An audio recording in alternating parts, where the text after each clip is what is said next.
Hello everyone, मैं भी Yadav and आप देख रहे हैं सूर्योदय सक्सेस पॉइंट। आज के इस वीडियो में हम सॉल्व करने वाले हैं कक्षा 10 की गणित की प्रश्नावली 13 का प्रश्न। ठीक है, और जो प्रश्न हम आज सॉल्व करेंगे वो है हमारा कल्पित विधि से माध्य ज्ञात करना। कल्पित विधि से माध्य ज्ञात करना, और माध्य ज्ञात करने का जो प्रश्न है वो 100% आपके बोर्ड एग्जाम में पूछा जाएगा। तो बोर्ड की दृष्टि से भी ये क्वेश्चन जो है इम्पॉर्टेंट है। ध्यान रखें, आपका ये 5 या 6 नंबर का एक क्वेश्चन होगा।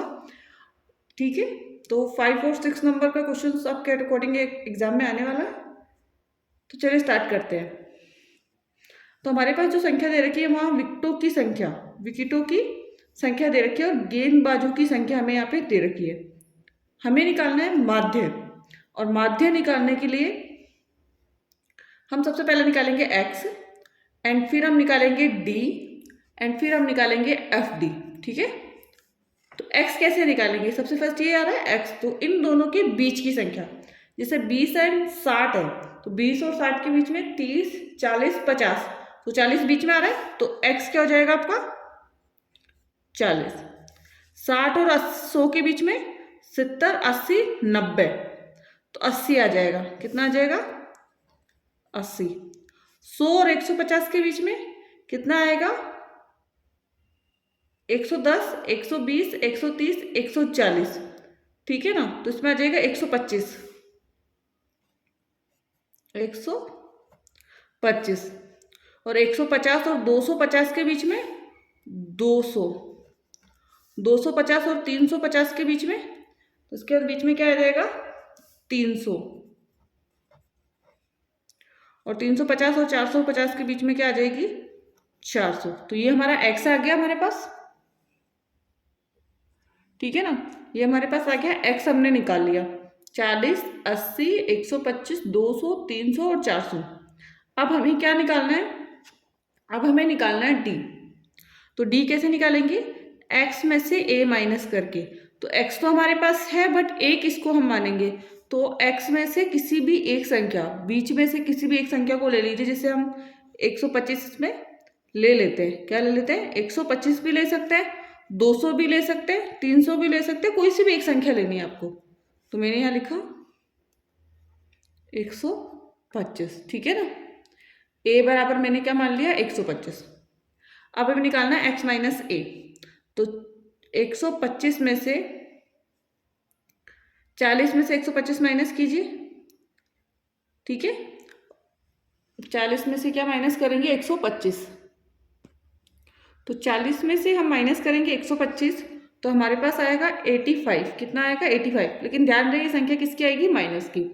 नेक्स्ट हमारे पास 80 में से 125 माइनस करेंगे तो आएगा 45, माइनस 45। कितना आ जाएगा? माइनस 125 में से 125 जीरो, 200 में से 125 तो हमारे पास बचेगा 75, 300 में से 125 तो हमारे पास बचेगा 175, 400 में से 125 तो हमारे पास बचेगा 275। ठीक है, ये हो गया हमारा माइनस करने पर। अब क्या करना है? गुणा करना है। 7 को 85 से गुणा कर दीजिए। पहले किससे गुणा करना है? 7 को 85 से गुणा करेंगे तो कितना आएगा? माइनस के 595। फिर 5 को 45 से गुणा कीजिए, तो 5 को 45 से गुणा करने पर आएगा 225, माइनस का 225। 16 को 0 से 0, 12 को 75 से कीजिए 900। कितना आएगा? 900। 2 को 175 से 350, और 3 को 275 से यदि हम गुणा करेंगे तो कितना आएगा? 825। कितना आएगा? 825। यहाँ तक हो गया। अब इन दोनों को प्लस कर लीजिए, माइनस वाली संख्या इसलिए, और ये तीनों को संख्या को प्लस कर लीजिए क्योंकि ये तीनों प्लस की संख्या है। अब इन दोनों को प्लस करेंगे 595 और 225 को, तो इसका जो हमारा आएगा वो माइनस का 820। कितना आएगा? माइनस 820। और इन दोनों तीनों को प्लस करेंगे तो हमारा आएगा माइनस का, सॉरी क्योंकि ये संख्या प्लस की है तो प्लस का आंसर आएगा इसमें, प्लस का 2075। 2075। ठीक है ना। अब क्योंकि ये माइनस की और ये प्लस की संख्या है तो प्लस माइनस क्या हो जाएगी? माइनस हो जाएगी। और 2075 में से 820 माइनस कर लीजिए, तो माइनस करने पर हमारे पास जो संख्या आने वाली है वो आएगी माइनस के प्लस के आएंगे, प्लस की 1255, प्लस के 1255, ठीक है ना। कितना आया 1255, यहाँ तक हो गया हमारा। अब हमें इनकी इसको भी टोटल करना पड़ेगा, तो इसको बोलेंगे सिग्मा एफ, और ये है हमारा 45, क्या है 45, ठीक है ना। अब आगे हमें कल्पित विधि से माध्य निकालने का सूत्र लगाना होगा, तो इसका सूत्र जो है वो क्या है, वो सूत्र है ए प्लस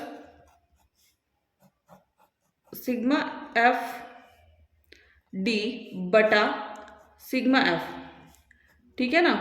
तो ए क्या है हमारे पास, ए है हमारे पास 125 प्लस सिग्मा एफ डी कितना है 1255 बटा सिग्मा एफ कितना है 45। अब इसको 9 के पाड़े से काटेंगे, 5 के पाड़े से काट दीजिए पहले, 5 दूनी 10 बचा 5 25, 5 एकम 5 और 5 नम 45, यहाँ तक हो गया। कीजिए इसको सॉल्व, 125 हो गया हमारे पास, प्लस 251 में 9 का भाग दीजिए, 251 में 9 का भाग देंगे तो 9 एकम 9, 9 दूनी 18, बचेगा कितना 7, 9 सत्तर 63, 9 सत्तर 63 हो गया। और 9 सत्तर 63 का 9 अंटे 72 और फिर 9 अंटे 72, तो हमारे पास आएगा 27.88। आगे 8 8 आता जाएगा, बट हमें दो संख्या तक लेना है।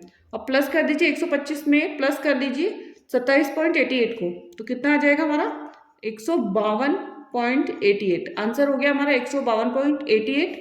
8 जो है बार बार आया जा रहा है इसमें, इसलिए हमने इसके ऊपर लाइन बना दी, तो ये हो गया हमारा 152.88 आंसर हो गया, ठीक है ना। तो ये क्वेश्चन आपको समझ में आया होगा, कल्पित विधि से हम माध्य कैसे निकालें, ठीक है। इंपॉर्टेंट है, आपका एग्जाम में जरूर पूछा जाता है ऐसा प्रश्न। एंड अभी तक आपने वीडियो को लाइक नहीं किया तो लाइक कीजिए, शेयर कीजिए एंड चैनल को सब्सक्राइब करके बेल आइकन को जरूर प्रेस कर दें, जिससे कि नेक्स्ट आने वाले वीडियो का नोटिफिकेशन आपको प्राप्त हो जाए। Thank you so much.